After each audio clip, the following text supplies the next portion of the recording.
DJ News. 여러분, 혹시 집에서 종이신문 받아보시는 분 계십니까? 보통 조중동 같은 메이저 일간지도 한 달 구독료가 2만 원이 채 되지 않습니다.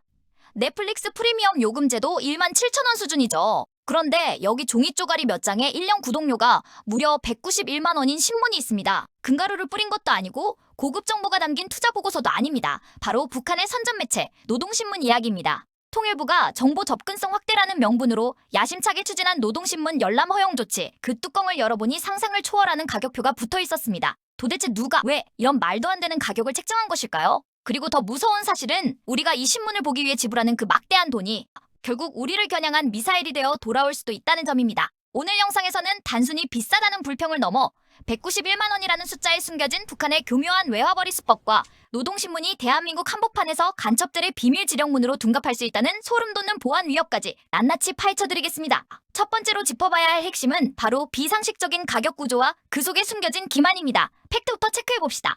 현재 공개된 노동신문의 기관 구독료는 연간 191만 원 수준입니다. 이를 월 단위로 환산하면 약 16만 원입니다. 여러분, 대한민국에서 가장 비싸다는 경제지나 전문지 구독료가 얼마인지 아십니까? 아무리 비싸도 월 2에서 3만 원 선을 넘지 않습니다. 그런데 북한 체제를 찬양하고 김정은 일가를 우상화하며 대한민국을 비난하는 내용으로 가득 찬 이 선전물을 보기 위해 우리는 일반 신문의 10배가 넘는 비용을 지불해야 합니다. 이게 과연 시장 논리에 맞는 가격일까요? 일각에서는 희소성 때문이라고 주장할 수도 있습니다. 구하기 힘든 자료니까 비싼 것 아니냐는 논리죠. 하지만 이건 철저한 착각입니다. 노동신문은 정보 가치가 있는 뉴스라기보다는 북한 정권이 주민들을 세뇌하기 위해 찍어내는 찌라시에 불과합니다. 질 낮은 종이에 인쇄된 붉은 활자, 매일 반복되는 뻔한 찬양 문구, 조작된 통계 자료들, 이런 쓰레기 같은 정보를 얻기 위해 대한민국 국민이 1년에 200만 원 가까운 돈을 갖다 바쳐야 한다는 것은 경제적 관점에서도 완전한 넌센스입니다. 두 번째로, 어쩌면 가장 심각한 문제는 바로 자금의 흐름입니다. 구독료 191만 원이 단순히 중개업체의 배를 불리는 데서 끝난다면 차라리 다행일 겁니다. 하지만 많은 대북 전문가들과 경제학자들은 이 돈의 상당 부분이 저작권료라는 합법적인 탈을 쓰고 북한 정권의 심장부로 흘러들어갈 가능성을 매우 높게 보고 있습니다. 이것이 바로 대북 제재를 무력화시키는 우회 송금 논란의 실체입니다. 과거 사례를 볼까요? 2000년대 중반, 북한의 조선중앙TV 영상이나 저작물을 사용하는 대가로 북한 측에 막대한 저작권료를 송금해온 사실은 이미 잘 알려져 있습니다. 당시에도 이 돈이 북한의 핵무기 개발 자금이나 통치 자금으로 전용된다는 비판이 끊이지 않았습니다. 이후 대북 제재가 강화되면서 직접 송금은 막혔지만 북한은 끊임없이 틈새를 노려왔습니다. 이번 노동신문 유료화는 바로 그 틈새를 노린 새로운 형태의 외화벌이 수단일 수 있습니다. 191만 원이라는 액수는 북한 주민 한 명의 몇 년치 연봉에 해당하는 거금입니다.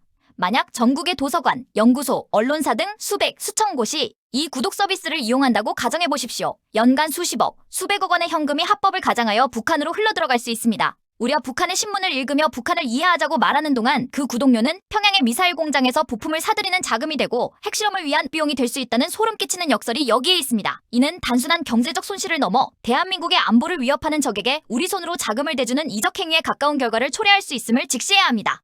마지막 세 번째, 안보 전문가들이 가장 우려하는 보안상의 치명적 허점, 바로 노동신문이 간첩들의 지령통신망으로 악용될 가능성입니다. 설마 요즘 시대에 신문으로 간첩질을 하겠어? 라고 생각하신다면 그것은 간첩작전의 본질을 모르시는 겁니다.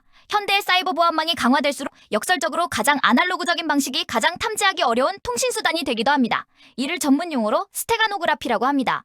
보이는 정보 속에 숨겨진 정보를 은닉하는 기술이죠. 예를 들어보겠습니다. 노동신문 일면 헤드라인의 특정 단어 배열, 혹은 문장 끝의 조사 처리, 기사 배치의 미묘한 변화, 심지어 특정 날짜에 실리는 특정 사진의 구도 등이 미리 약속된 암호일 수 있습니다. 사이버 공격이나 해킹은 로그라도 남지만 공개된 신문을 눈으로 보고 머릿속으로 해독하는 행위는 흔적조차 남지 않습니다. 정부는 국민의 의식 수준이 높아져서 북한 선전물에 동요되지 않는다라고 말하지만 이것은 사상무장의 문제가 아닙니다. 이것은 실질적인 작전통신망의 개방 문제입니다. 적국의 사령부에서 보낸 명령서를 우리 안방까지 배달해주는 꼴입니다. 북한이 노동신문의 문구 하나, 점 하나에 목숨을 거는 이유가 단순히 충성심 때문일까요? 그 속에 담긴 숨은 의도와 지령이 있을 수 있다는 합리적인 의심을 거두어서는 안 됩니다. 안보는 0.1%의 가능성이라도 있다면 대비해야 하는 것입니다. 그런데 정부는 지금 그 빗장을 너무나도 쉽게, 그것도 돈까지 줘가며 열어주려 하고 있습니다. 결론적으로 정리해보겠습니다. 통일부의 노동신문 전면 개방 조치, 겉으로는 정보 접근성 확대와 개방을 외치고 있습니다. 하지만 그 이면을 들여다보면 1년에 191만 원이라는 상식 밖의 구독료, 그 돈이 북한 정권의 핵과 미사일 개발 자금으로 전용될 수 있다는 합리적 의심, 그리고 무엇보다 노동신문이 난파 간첩들의 합법적인 암호 지령문으로 악용될 수 있다는 치명적인 안보 공백이 도사리고 있습니다. 우리는 지금 누구를 위해, 무엇을 위해 이 비싼 대가를 치르려 하는 것입니까? 적의 선전 매체를 돈 주고 사보면서 그 돈으로 만들어진 무기가 우리를 겨누고 그 매체에 실린 암호가 우리 사회를 혼란에 빠뜨리는 간첩들의 신호탄이 된다면 이것은 정책의 실패를 넘어선 국가적 자해 행위입니다. 정부는 지금이라도 이 위험천만한 도박을 멈추고 노동신문 유료화와 개방 정책이 가져올 파장에 대해 원점에서부터 다시 검토해야 합니다. 평화는 돈으로 살 수 있는 것이 아니며 안보는 설마 하는 순간 무너진다는 사실을 잊지 말아야 할 것입니다. 오늘 영상이 유익하셨다면 구독과 좋아요, 알림 설정 부탁드립니다. 저는 더 날카로운 분석으로 다시 돌아오겠습니다. 구독과 좋아요는 사랑입니다.